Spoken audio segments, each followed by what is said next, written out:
On this episode, I am lucky enough to be conversing with a legend in the special makeup effects field and special effects in general, I guess you would say. Mr. Rob Burman is joining me. His father is the Tom Burman, who a lot of us knew growing up as the guy who created special effects for such films as The Beast Within and Invasion of the Body Snatchers, and we could go on and on and on. That's just tip of the iceberg, but that's just enough to get us started here. But basically, I'm going to let you take it from here and just tell us a little bit about how you came to be involved. I mean, it seems like a logical progression to get involved with your father's work, but maybe that wasn't always the case. And what you can tell us about some of your earliest memories of your father and working with him and how that all got started. And so, if I'll let you take it from here. Sure, no problem at all. Yeah, I never really was a fan of this kind of stuff. Not that I didn't like it, because I loved those kinds of movies and things like that, but I've never been a fan type person, you know. Mm-hmm. When my father got into the industry, he got in because it was a well-paying job that he could raise his family with. So he wasn't a fan either, you know. We'll go back and we'll talk when my grandfather used his inheritance money because his parents died young. Um, he used the inheritance money to go to art school, and so he went to the Chicago Art School, and that's where he met my grandmother, and they went back to Nebraska, and my grandfather became a local sculptor, and he started doing monuments. I mean, big, giant, 26-ton concrete statues and things like that are all still there, actually. A thing called smoke signals and in Lincoln, and some other things around town and all of that. Mm. um, so he came out to Hollywood after a while, thinking that, well, maybe they could use his talents, and maybe he could break into the industry or whatnot. So he came to Hollywood and started making props and things for the prop rental companies, skulls and cactus and lizards and cakes and fish and all that kind of stuff that, all the old movies really needed all of that stuff available. Oh, you need a ton of fish? Well, yeah, we can give you a ton of fish. So so my grandfather would be working on those kinds of things, and they called him to ask him to do to sculpt a cane, for of a wolf's head cane for the Wolfman, Amazing. 1941. So on that, he met Jack Pierce, who said, "Wow, you do all this great sculpting and molding and casting and all of that stuff. I just build up right on their faces and all that. Maybe you could make stuff for me as long as you don't tell anybody." So all the sequels and all of that stuff, and where they started using like rubber masks and all that kind of stuff for all of the horror films, it's probably my grandfather's work, doing it, behind the scenes. Um, so then he got a job working at Don Post Studio and helped teach them how to do production mask making, so they could make more than one or two masks a day out of each mold. They could, produce a lot more stuff.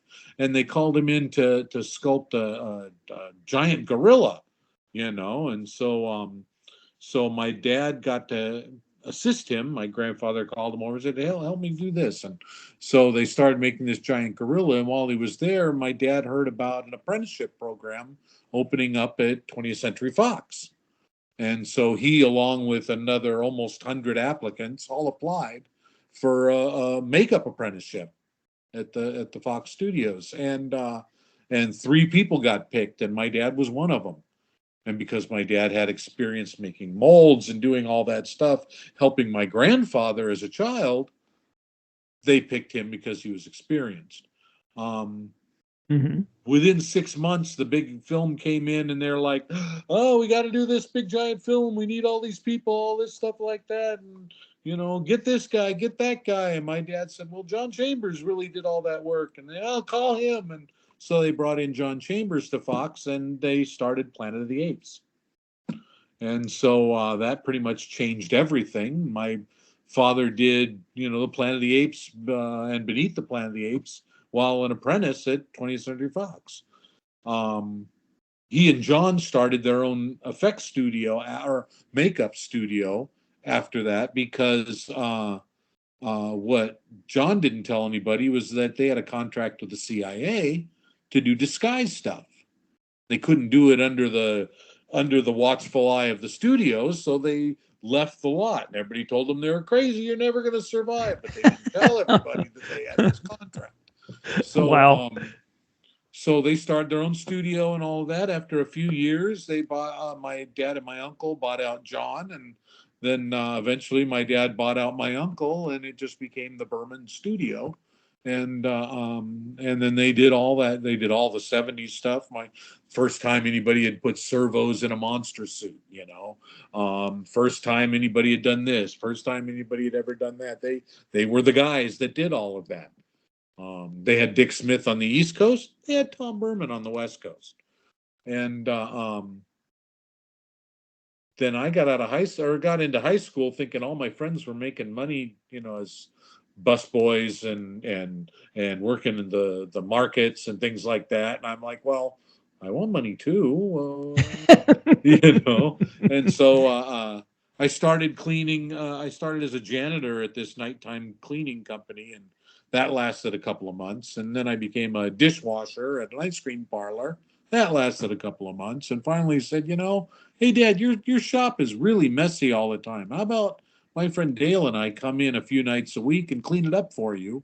And then you can come into a clean shop the next day. They thought that was great. So we did that. And then all of a sudden, I'd be in class the next day because I was still in high school. And they'd a person from the office would come with a note and say, hey, you're wanted in the office. And I'd have to go up to the office and, what is it? There's a phone call for you. It's your father, And so I would pick up the phone. What do you want? And he'd say, well, where'd you put this? Where'd you put that? I need this thing. And I'd say, well, I put this there. I put that there. I never saw this. Don't know what it is. And then he'd say, come in after school. And, well, I was going to go do it. No, come in after school.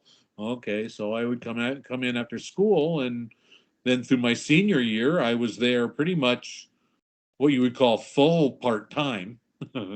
Mm-hmm. And then when I graduated, I just stayed, and we were doing shows like The Beast Within and Cat People and those things for that year. And then when he laid me off, he recommended me for a job where they needed a foam runner, and it turned out to be The Thing for Rob Bottin. And wow. like, okay, well, I guess this is what I'm going to do. Well, now for people who maybe aren't as familiar, you referenced the servo motor. I might get you to tell a little bit about more detail about that and where that came into play, because that is an important innovation in makeup effects. So I'll get you to tell a little bit more about that if you don't mind.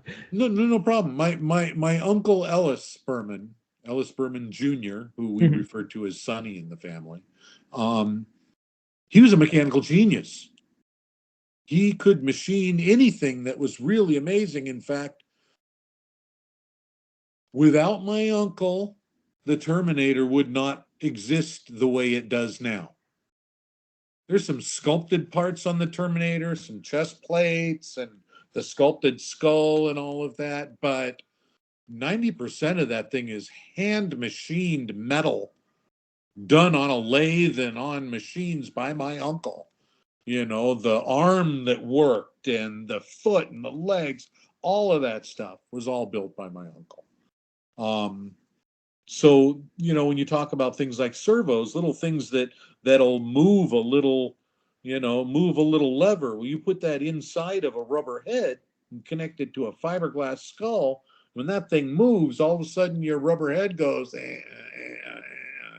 yeah, and it moves, or the brows go up and down, or you put enough servos in there, and all of a sudden that head just kind of comes to life.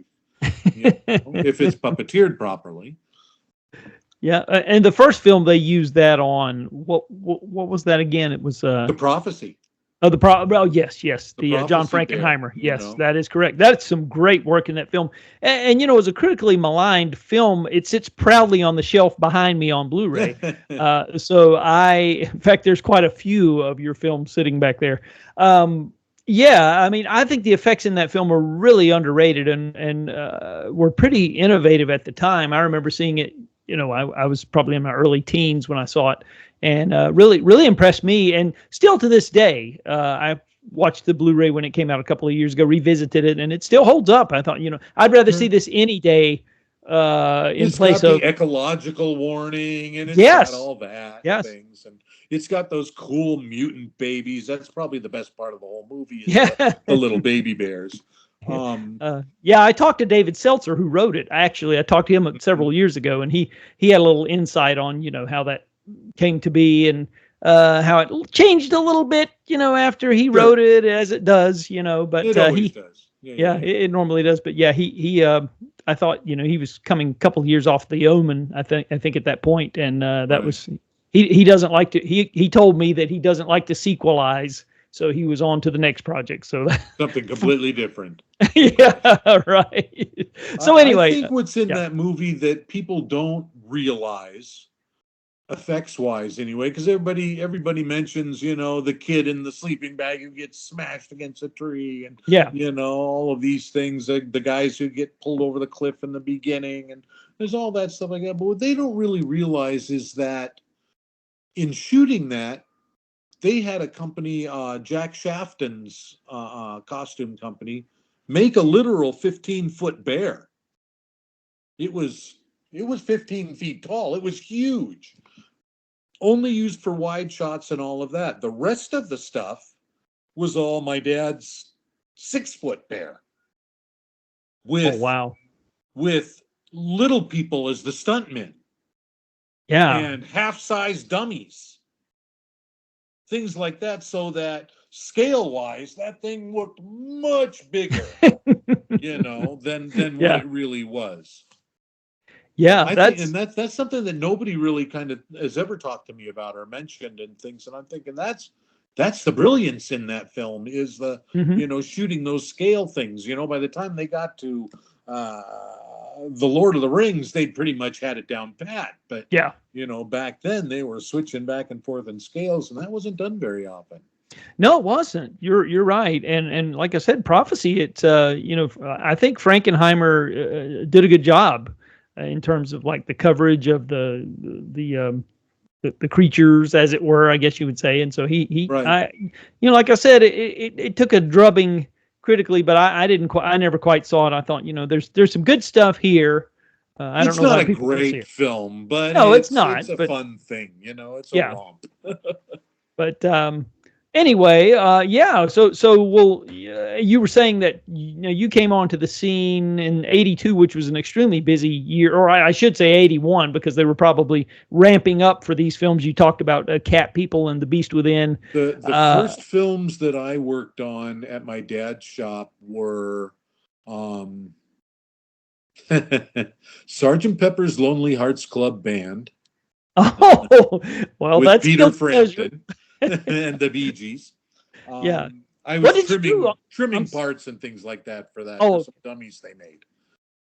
They made the old men as the band. Yes. Display in the museum. Sure.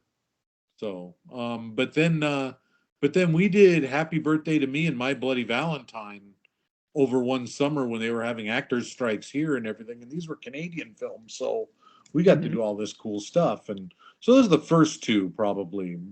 We did those simultaneously. Yeah, that's I know all of that horror was a big thing in the early '80s. Of course, I was a subscriber to Fangoria magazine, Fangoria.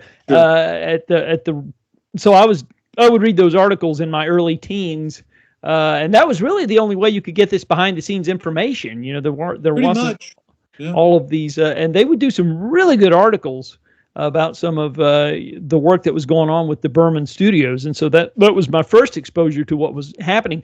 And I remember when I was in 6th grade, The Beast Within came out. And, you know, again, a flawed film, But Yeah. I have always said, and I will die on this hill, as the saying goes. But I still say that it is the best transformation sequence in any film. It completely is amazing to this day. I think it bookends. I think you've got the Beast Within at one end, and then you've got American Werewolf in the middle, Yes. and then you've got Cat People at the other end, Mm-hmm. where the Beast Within is like, let's see how far these bladders will go, you know. And then you've got American Werewolf, where it's like, look at my hand stretch, and then you've got Cat People, where things go bang and happen in a heartbeat, and it's like, wow, what the hell was that? You know. So. Yeah, that's it's like I said, it's just amazing. And of course, as my kids got older, I ran the movie for them, and they're very familiar with it as well. So it moves on to the next generation, as it were. Sure. Good. And so yeah, again, sits proudly right behind me there. It's got my favorite worst movie line of all time. And it's R.G. Armstrong. He comes out of the hospital room where the transformation is going on. And he looks at the two leads and he goes, something terrible is going on in there. Or no, something terrible is happening in there. Just this flat, bad line. And I'm like, the guy's turning into a damn bug, for Christ's sake. Something terrible is happening? Yeah, I guess so. Yeah. Now you went on to work with that director again on Howling 2, I believe. Well, I didn't work with him directly on either one of those. Okay. Thank goodness. You know, for my dad, I was just a low man shop rat. And for my uncle on the Howling 2 was, I did all this prep work and everything. And then when they went to Czechoslovakia to shoot, I didn't get to go. Oh, bummer. But if I'd gone, I wouldn't have come over to my dad's and done Teen Wolf and the Goonies. So I think it was a fair trade. Yeah. I would the Howling 2 and Teen Wolf and Goonies. Yeah, okay. Yeah, I think they're more fondly remembered, I would say, if you're talking about films made in that time frame. Yeah, but if you're talking about boobs, you got to go with Howling 2. True, Sybil Danning. I mean, come on. But absolutely. Yeah, well, I will say, I do, before we move on, want to ask you about this. Now, I've heard, and I guess you can confirm this, that, Paul Schrader obviously directed Cat People, and he's not known as a horror film director. And so there's always been a lot of talk about things that you guys created that weren't in the film, the final film of Cat People. Maybe that's just hearsay. I've been hearing that for years, but I heard that there was a more elaborate transformation that was planned that he just really chose not to use for whatever reasons, artistic or whatever, in the end. And I was just curious about that. Not true. Okay. Everything we made is on film. Okay, great. Yeah. Well, that's good to dispel that. The whole idea was this. My father wanted to do something. He didn't want to do the long, slow, bone crunching agony and like I said, watch my hand grow. He didn't want to do that. He wanted something that was started out almost playful. I mean, she's swatting at the fly and she's starting starting to go, and it's surprising her, and it happens, and it's sleek and it's fast and it's sexy. And that whole sequence where it looks like they jump cut and went, oh, they must have missed something. That was an intentional jump cut, because as the skin splits open, there's a cat head coming from the inside, and that cat head becomes the panther that they cut to. That's the live one moving around like that. So it's a way to make it more sleek and stylized and take it away from the bone crunching agony. My dad storyboarded all those sequences and took them to Paul Schrader and said, this is what I want to do. And Paul went, that looks great. And that's what they did. Oh, very good. That's good to know. Yeah, I mean, these things get started, and I don't know where they get started, but I thought, you know what? It's better to go to the horse's mouth and find out for sure. Right. So even the arm tearing off sequence, all of that is, exactly the way we set up to do it. Yeah, that's my arm in that sequence. I couldn't get Ed Bakley Jr. in time. Very interesting. Very interesting. So yeah. Now, were you obviously you weren't doing this at the time, but I'm sure you were probably around or in some degree or capacity when your father was working on Invasion of the Body Snatchers, the You know, Phil Kaufman. most of that was done out of suitcases. They would slam the workout during the week, Hmm.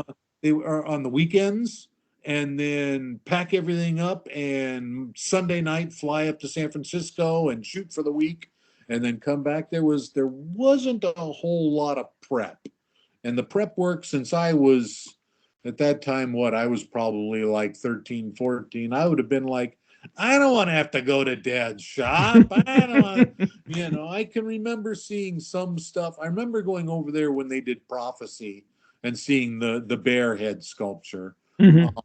I don't really remember going over during Body Snatchers much at all. Um, yeah, Yeah. I remember Prophecy for the most part. And then my dad would bring me over. My mom would bring us over if there was like some really important person having their life cast done. We got to come over when Robin Williams was there. We got to come over when Ringo Starr came in. Anything that they went, the kids should see this. The kids should meet these people. They would bring us. Good for them, because yeah, those are memories that you'll take with you for Right, a sure. lifetime. Absolutely. So Listening to my brother regurgitating George Carlin jokes to Robin Williams and having him fire back like this was brilliant. I mean, that doesn't happen in your lifetime. So, yeah, those are pinch me moments for sure. yeah. Absolutely. Yeah. Well, okay. I think we've covered some of these questions. I had a few things I jotted down, but I think you've already answered the first two. So, but Boo. yeah, but we'll move along though. So you were moving into doing your own thing on John Carpenter's The Thing. I guess we can talk about that a little bit, working with Rob Bottin. Since he doesn't like to do press at all or interviews or anything, he's very kind of guarded with all that stuff and Sure. these days. And so you're probably the closest we can get to finding out what happened there. I'm one of the few people that's willing to talk about it because I'm not afraid of Rob.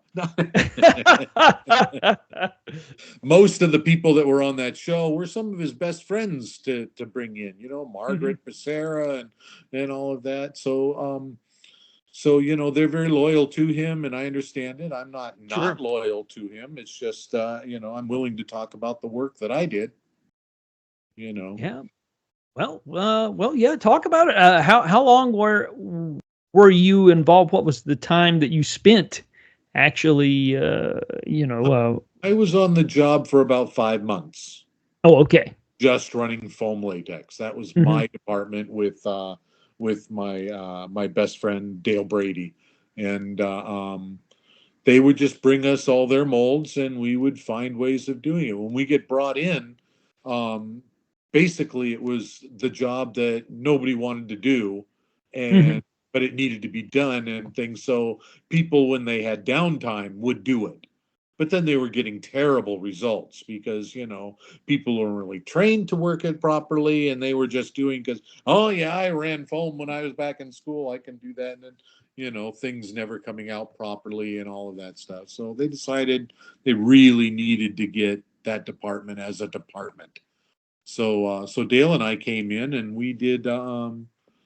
They says, "Oh, are you used to doing big batches of foam latex?" I'm thinking, "Oh yeah, sure. We've done some big batches. We've done the full bowl, and we did quarter, half, and a full bowl, no problem like that." We walked into the foam room, and there were three 20-quart Hobart mixers, and it was like, "Oh, big batches of foam."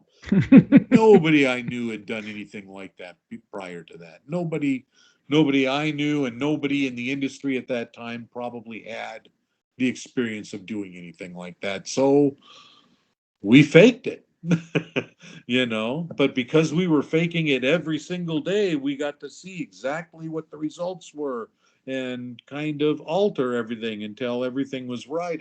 And Rob came from that school with Rick Baker and Dick Smith, where everything has to be absolutely perfect, the tiniest little bubble, and it wasn't good enough for them. So and then they wanted to have as many backups as we get. At one time, we had 30 backups of perfect heads for the Norris head that crawls across the floor. Right. Yeah. Wow. Amazing. Yeah, And that's then we came in after the weekend; they were all torn. oh gosh. The mechanical guys would use them to test, and when it tore, they'd just go get another one. Oh gosh. Well, when you're figuring it out as you go along, I guess things like that are bound to happen, unfortunately. But pretty much, yeah. But it was Long certainly a game hours changer. of just keep doing it. Yeah, absolutely. I can imagine. Yeah, it was certainly a game changer, and 40 years, 42 years on, we're still talking about it, which I don't know that you anticipate. Still the greatest practical effects film to date. Yeah, I would agree. Yeah, something without any CGI in it and everything. If you want to take the sequence from the moment Charles Hallahan starts to have his heart attack until they toast the spider head crawling out of the room. That whole sequence in between, for me, is the greatest scene of my career. Probably the greatest effects scene ever done for film. And nothing like it has even been close to coming to that, especially even in the age of CGI. Just isn't. Yeah, and you can go and see the 2011 The Thing prequel, I guess you would call it. If you want to compare and see how it's done properly and how it's not done properly, just watch those two films. Well, you can see in the 1980s in the original thing that the limitations we had when you put it up next to the CGI film. But the CGI film looks like a big cartoon. It does, and the lack of tangibility. There's, the actor. When the actors are actually working with something that's tangible, you can tell. Yes. To me, it's very palpable, and I can see it. I can feel, even though I'm obviously not there. But it comes across as a viewer. I've been watching action films from the 80s lately, particularly the Blues Brothers film. And I've been watching it. When you see a car crash, you feel it. It's just bang. It's hardcore. You know that there was metal and all that stuff. And now when you watch a car crash, with Deadpool as the exception, because I really liked Deadpool, but everything is a slow motion ballet. Yes, it's true. That's every car crash in the last 10 years. So boring. So, okay, next, move on, get out of it. We know they had a car crash. Okay, great. Yeah, this whole thing that started with the Matrix and bullet time, where which is great in its place, and it looks cool.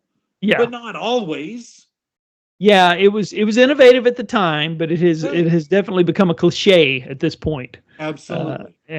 So yes, I would definitely agree. So, but yeah, so we'll move along to some other topics here, and I had a list of your credits just so I was, and some of these maybe Any good ones.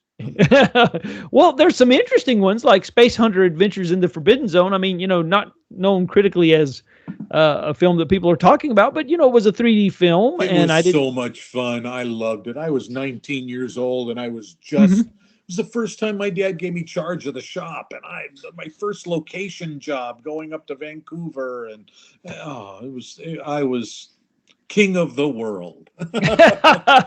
So I was disappointed that it wasn't a better film. Yeah, I mean it's not a great film, but it's interesting, and I was wondering if I guess the 3D wouldn't really change anything about your particular job that you were assigned. The fact that it was being shot in 3D probably didn't have any bearing on you, is what I'm getting at. It tripled the budget of the movie. Oh yeah, well I can imagine that. Yeah, we went from 4 million to 12 million. Not that we got any more of it. But, I am fortunate that I do have a setup in my home where I can see these films in 3D, and so awesome. I'm able to. And a lot of these films that were made around that time, without that 3D, they're just not as much fun. But when you are fortunate enough to be able to see them in 3D, as I am, they are fun in their own way. Can be, yes. Yes, like Jaws 3D. I went back and rewatched that last summer. And again, not a great film by any stretch of the imagination, but some of those 3D effects are just so interesting, and you can tell they were really trying hard. And it's like, it's goofy, but it's fun. They're cramming it down your throat with a hypodermic needle going in like this. Yes, exactly, Like, exactly. oh my God. Yeah. And it's not that post-converted 3D like you would get in the 2010s, when they would shoot something flat and then go post-convert it. So that, it's different too. So, but yeah, let's see, what else do we have here? 52 Pickup was listed on your resume. I don't know how involved in that you were, but that's another film that I am a fan of as well. I made the John Glover body that gets blown up in the car in the end. Oh, yeah. Yeah, that's definitely impressive. I like that. Made a thing of him like this. Yeah. And blew it the hell up. Yeah, that's it's probably the only film you're ever going to see where Anne Margaret's addicted to heroin, so of course, yeah. I was working for Canon Films at that time. We did 15 films in 11 months. Amazing. Just cramming them out one right after the other. That's a heck of a pace. It really is. Yeah, it's and John Frankenheimer directing that too. So call back to our earlier discussion on Prophecy. Yeah. So it's amazing that Canon got some of the directors that they got. I was surprised. Yeah, really good directors sometimes. So recently we lost Jeff Burr, the director, and he did From a Whisper to a Scream, which is a film that turned up on cable for me quite a bit. I saw it many times when I was in high school and quite enjoyed it. And I was friendly with Jeff and was really saddened about his passing untimely, of course. And so this was some good talent in this film. Vincent Price and Lou Gallagher. And the Vincent Price thing is funny because he turned him down all the way until the movie was finished. And then his wife said, "Oh, help the kids out." So I like From Whisper to a Scream because I kind of had carte blanche to just, I was sort of big man on campus. I was the experienced guy on the crew. Me and the DP and things like that. We'd had careers and things like that somewhat. But this was my first opportunity to do kind of my big effects show and all of that for no budget. And so I did everything I could. A few things didn't work the way I wanted them to. They didn't do what they should. The mutant baby in it, we got on set and got it all ready and started to move it. All the cables just snapped. Oh, man. So there were some horror stories there, but most of the stuff worked out pretty well. And, my brother got a cameo. And so, it was all fun. Good. Yeah, I was wondering about that because, like I said, again, it's one that I grew up with and I have a fondness for. So it's not a bad little anthology film. No, for no money. Exactly. It looks like it belonged on like late night Friday night. Yeah, I mean, it was around that era where they were doing Tales from the Crypt, Tales from the Dark Side, Tales from the Crypt, and those sorts of things. So, it's the anthology film was kind of had its place around that time, and I still enjoy anthology films. Loved the Amicus films from the 60s and 70s. Big fan of those. So, yeah, I kind of was raised on those as it were. But so a couple of the things here. Let's see. So it said, of course, IMDb cannot always be believed, but it says that you were uncredited as a mold maker on Batman Returns. I was wondering if there's any truth to that. Oh yeah. I spent almost 5 months on that job. 4 months, I think. I got brought in to do molds on all of the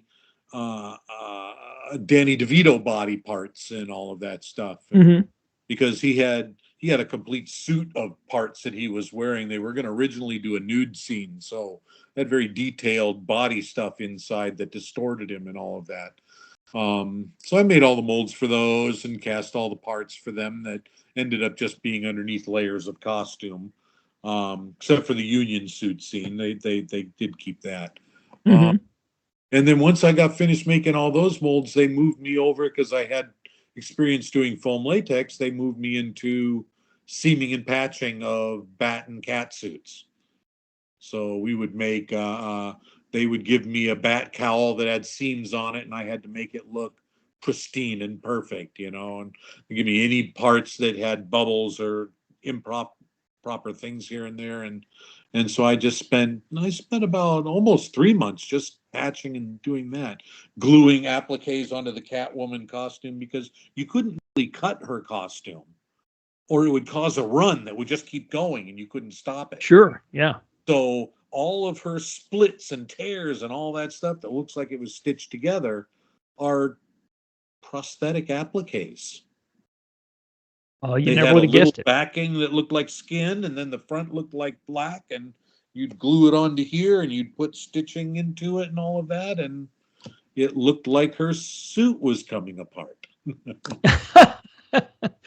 Three different stages of cowls, so that it got more and more and more falling apart. Oh yeah.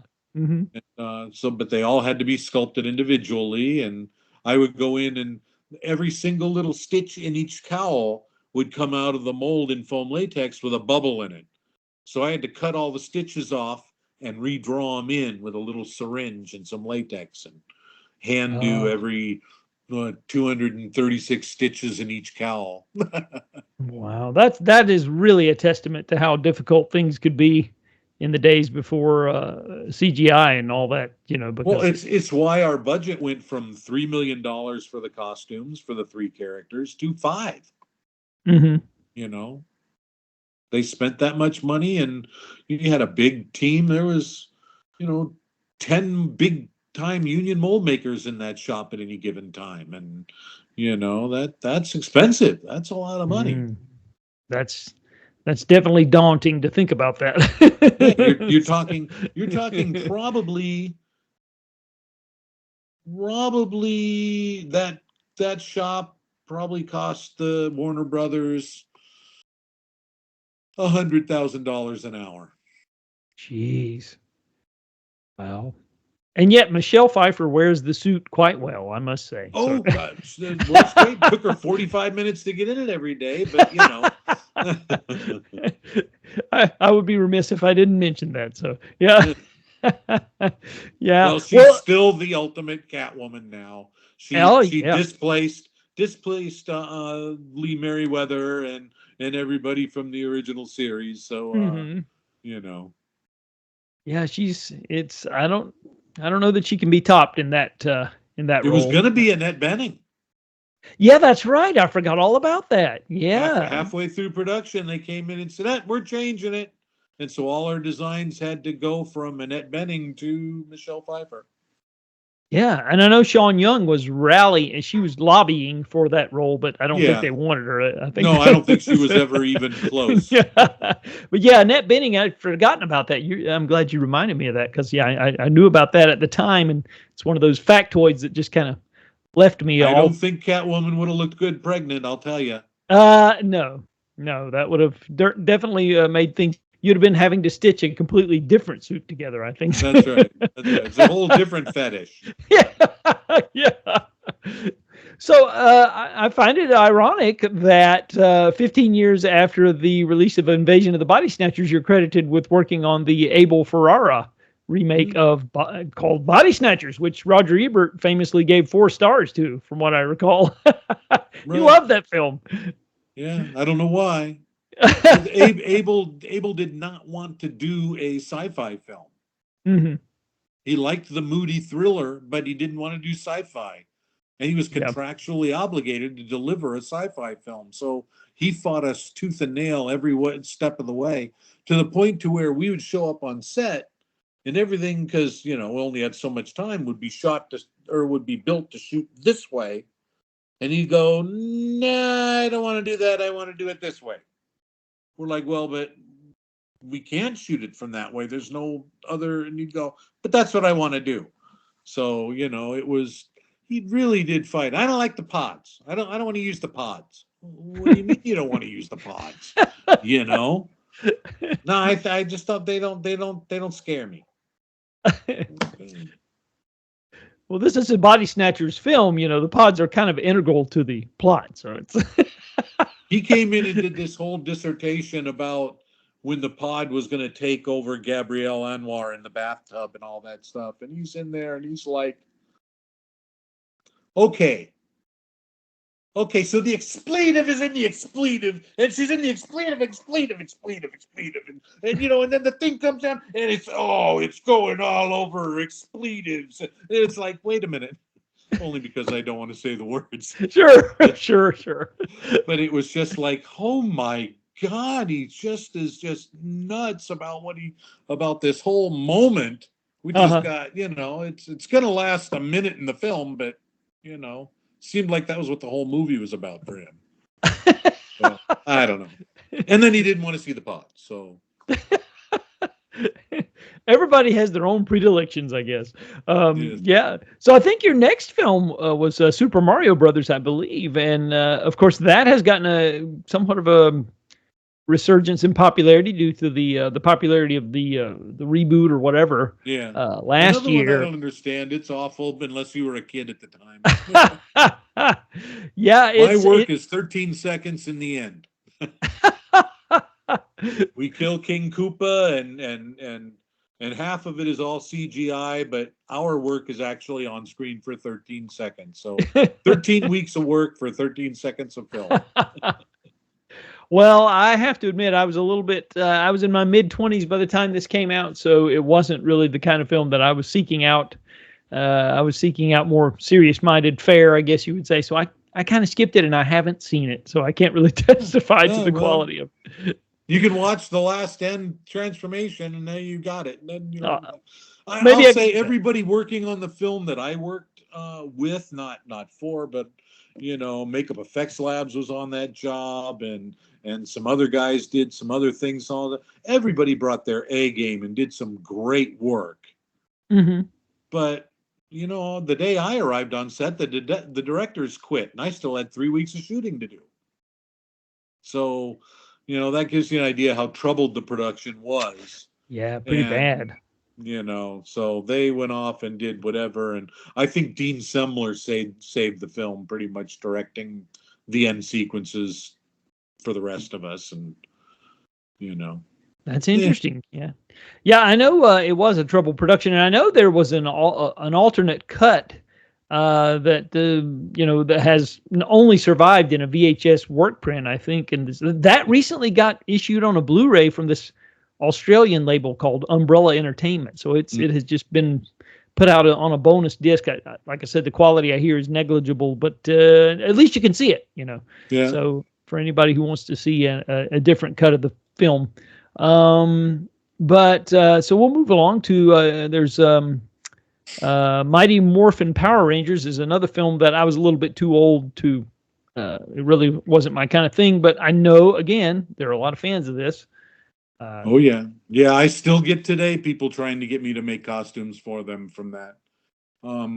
That was the first show that my wife and I did together as costume designer and makeup effects guy. It was the first year we started our company. It was the year we got married.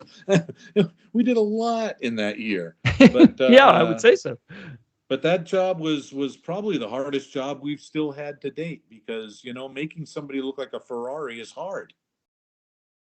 Yeah. Clean lines, perfect everything. If anything's off, it sticks out, it shows. And we were hobbled by having to use some materials that we didn't buy, but the costume department did. And we got married to that, to where we had to use that material, and it just wasn't the right material. Yeah. So it was very hard, and 20 weeks or something like that of forcing something to work. Yeah. And it did. It's you never can tell. Sometimes under duress you get the best results. You never can tell. So, we couldn't let up. We had to just be, if we let up ever at all, then it showed. And so we couldn't do that. Yeah. Push ahead, as they say. Yep. Sure. We'll move into the 2000s, and Donnie Darko, you're listed as uncredited. I was waiting sculptor for this on that. one. Yeah. So I had to mention it. Yeah, because there are, again, a lot of fans of this one, so I had to There couldn't are. couldn't skip it. I have to say that as I was doing it, because I did it for my friend Dale Brady, who I worked with on The Thing and Hmm. Ghostbusters and all of that. Um, he came to me wanting me to sculpt the thing and showed me a sketch on a napkin that kind of looked like Bugs Bunny's skull on LSD, and I thought, huh. Well, okay, and this is what they really want. Yeah, this is what they want. Okay, so I sculpted it. Did they like it? Yeah, they like it. Well, okay, and then he took it from me, and they asked him to make the teeth a little goofier and the eyes a little different, but otherwise, it's my sculpture. Um, it's the silliest thing I've ever been asked to sculpt. And you've worked a Uh, lot, so that's I just something. kept thinking, oh my god. And then I'd ask, I go, so what's the costume gonna look like? Oh, it's gonna be a big fur bunny suit. Wait, what? It's gonna be a big fur bunny suit, like from the costume shop? Yeah, from the costume. Okay. Whatever they want to do. That's great. I'm washing my hands of this one. In fact, I never even took pictures of the sculpture when I was finished. Mhm. So that's how much faith I had in it, and well, sorry, it apparently is a cult favorite, and oops. People love it. I'm telling you, it's amazing how it just keeps going and going, like that bunny. It keeps going and going and going. So Energizer Bunny. yeah, that's right. So yeah. So we'll move into a couple other titles now. Jackass, the movie, you're listed as that they had a 16 millimeter film unit, and you did some makeup work on that as well. I was brought in by Tony Gardner's crew for just a couple of days. One day Mhm. in the shop, and then one day we I helped James Rowland make up Ryan Dunn. He came in. He came in very late because he did not wake up, and the hotel security had to come and remove his door so that they could wake him up and Jeez. get him on the set. And he climbed in there pretty hungover and dead. But by the time we got the makeup done, he was pretty into it. And they were some just crazy people to work with. They just do all kinds of nutty things, even when the camera's not on them. They just still do. They're just like that always. And I thought, I'm glad I'm only on this show for a day or two. Yeah, that a little bit of that would probably be okay, but all the time, I Yeah, don't yeah, know. it was novel for the day. Yeah, for a day, for a day. Yep. So, well, we'll move into the late 2000s, and you were involved in Star Trek, the J.J. Abrams reboot, Yeah, that and was my brother's job. He had done the Tom Cruise makeup in Tropic Thunder. yes, yes. And so JJ really liked him and said, okay, well, I've got this, Star Trek. I'd like to do that because JJ didn't want to get people that were like your typical Star Trek canon design. Yeah. Fresh and new. So Hmm. so they so he brought my brother in.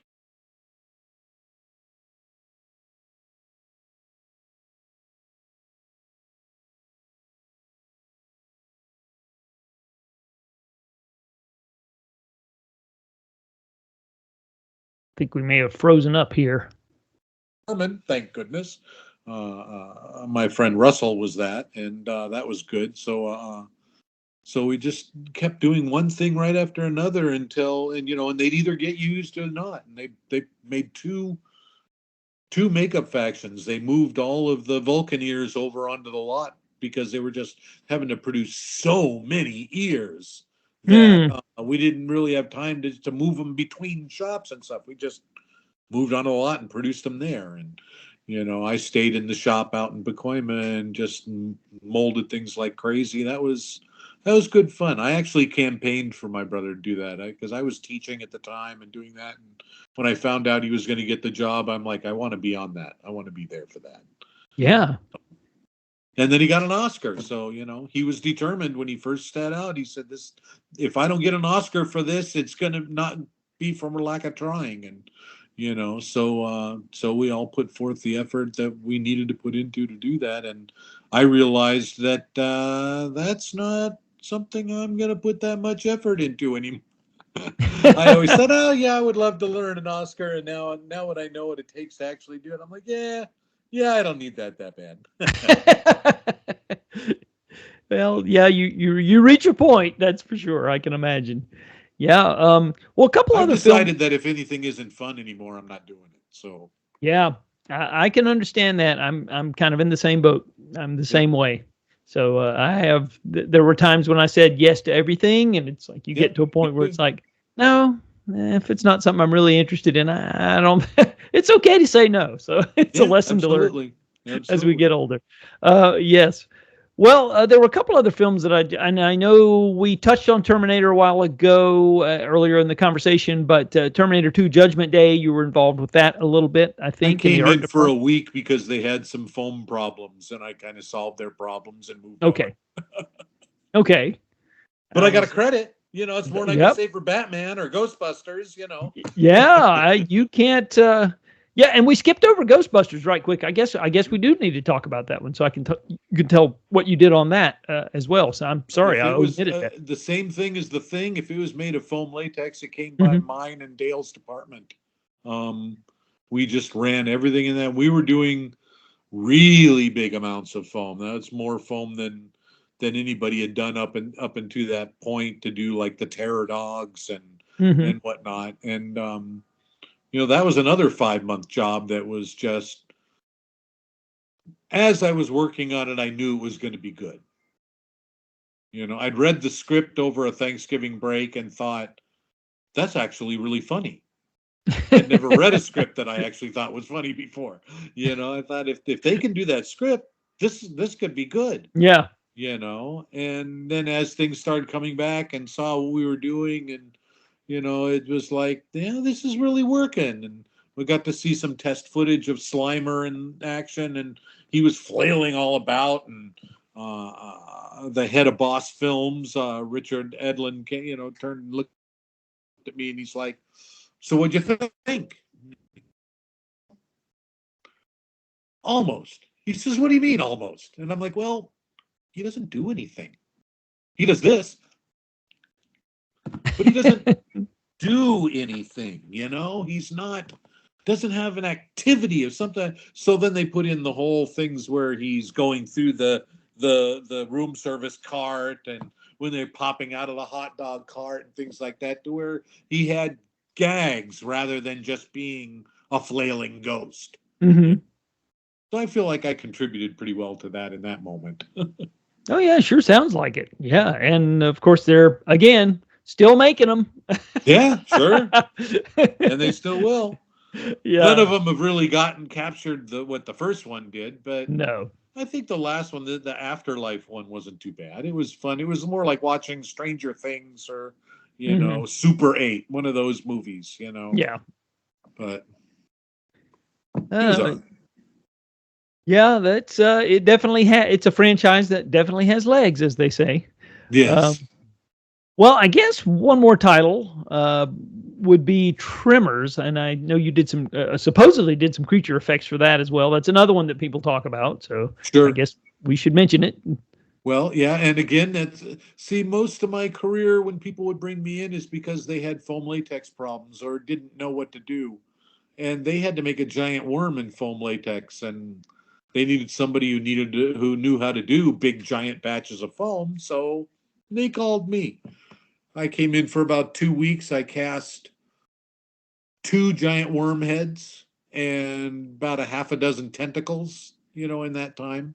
Um, those worm heads, and it's, unless you're the technician, you're not really probably not gonna appreciate it the way it is. But I'll say, your average batch of foam latex is about this big. It's about a quart size of material. Um, to do a 20 quart mixer, you're 20 times that. Yeah. Well, the giant worm took 14 of those mixers to fill. So it was huge. It was like making a giant volcano in the middle of the room. It was 6 feet tall and almost 8 feet in diameter. It was a giant fiberglass mold in the middle of the room, and we'd fill up the bottom and then move up and fill up the next and clean up and fill up the next all the way to the top and finally get it all done. It would take all day to do that, and then it took another day and a half to cook the foam. So, slow process and lots of material, and that's why we only did two. Yeah. Both came out perfect, by the way. So, we didn't need any more. Yeah, the end result is quite impressive, obviously. And Yeah, I well, rewatched. that's why they called me. Yep, you know what you're doing. That's for sure. And the results are there on screen for all to see from now on. It's one of the better. It's another one of those films that I worked on along with Ghostbusters or T2 or those where I can just pick it up at any point in the film and watch it for the rest of the. If I get caught, I just get sucked right in and I enjoy the movie. Yeah. Nothing to do with me or any of my memories. It's like this is a good movie. Yeah. Yeah. Yeah. You can divorce yourself from the actual work on the project and just enjoy it for what it is. Yeah. And we kind of glossed over Goonies as well. That's something else because we touched base on that. I guess we should cover that one too. Doing Goonies and we were doing Teen Wolf, and we were about halfway into that show, and we got called by Richard Donner to do a giant octopus. My dad's like, "Can we do it? They needed it in 8 weeks. Can we do it?" And I'm like, "No problem." They used to call me No Problem Rob. So I would just, no problem. Everything was fine. That's from my days of yes to everything, So, so I would we do that, and so we got the job. We built our 32-foot octopus, and it was good fun to build. They said, "Well, we'll move it. You don't need to move it. We'll just So we did all the skin for it and the cosmetics and gave it to them. And in the middle of doing that, they called us and said, "We're having problems with one of the makeups on the show, and we can't get." We're having troubles with the artist who's doing it and missing deadlines and things like that. And it's not looking right. And Steven's really upset. And so can you do this? So we did the sloth makeup in like 8 days. Oh, that's amazing. Slammed that thing out. Made a couple of changes after that, but nothing major. My uncle did all the mechanical eye stuff and the mechanical ear wiggling and that kind of and whatnot, and we slammed it out in about 8 days and pulled it off, and now he's one of the most memorable characters in film. Oh, yeah. There's no questioning that because it's if you were of a certain they cut age, the octopus because it looked terrible. That kind of reminds you of the scene in the film Ed Wood where they get the octopus and they can't. There's no motor in it, and they have to pretend that it's.